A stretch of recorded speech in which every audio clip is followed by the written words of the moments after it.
নমস্কাৰ বন্ধু বান্ধৱীসকল, এইবাৰ কিন্তু আমাৰ গীতানগৰ গুৱাহাটী গীতানগৰ কি কয় মানে দুৰ্গা পূজা একদম ফালাফালি হ'ব দেই, মানে ফাটাফাটি হ'ব।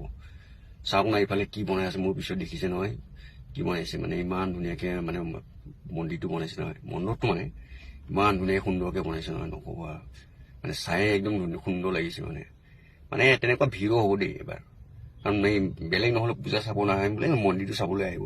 চাওকচোন ইমান ধুনীয়াকে বনাইছে, কিন্তু কিমান ওখ বনাইছে সেইটো মই নাজানো, কিন্তু বহুত ওখকে বনাইছে আৰু কিন্তু মই পিছফালে দেখিছোঁ কিন্তু এতিয়া বৰ্তমান কাম কৰি আছে, নোকোৱা নহয়, এতিয়াও কেইবাদিন বাকী আছে।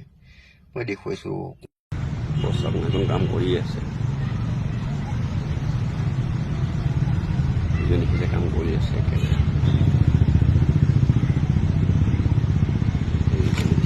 দেখিলে কাম কৰি আছে লাগিব বৰ্তমান।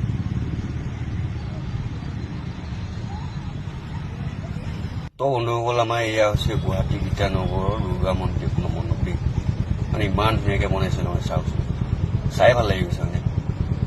এতিয়া পূজা ল'ব, এতিয়াও 2-4 দিন বাকী আছে, 2-4 দিন মানে কেইবাদিন বাকী আছে আৰু তাৰ আগতে বনাই ৰেডি কৰি আছে, মানে ইমান ওখকৈ বনাইছে নহয়, কি মন্দিৰ বনাইছে মানে বস্তুবোৰ ভাল লাগিছে চাই কিন্তু দেই।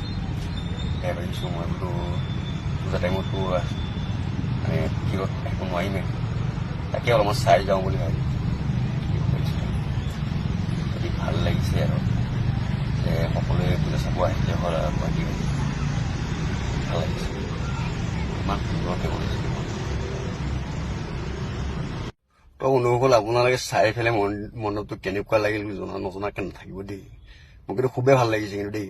মানে আপোনালোকে গুৱাহাটী যদি ওচৰে পাছৰে থাকে এপাক মাৰি যাব পাৰে আৰু মানে, কিন্তু তেনেকুৱা ভিৰো হ'ব নোহোৱা নহয়। তাকে ভাবিছোঁ প্ৰথম দিনাখনে আমি চাই মেলি যাম বুলি ভাবিছোঁ আৰু, কিন্তু আমি যাতে ওচৰতে থাকোঁতো, ওচৰত থাকিলে আমি আৰু যেতিয়া যেতিয়া চাব পাৰিম, কথা নাই আৰু।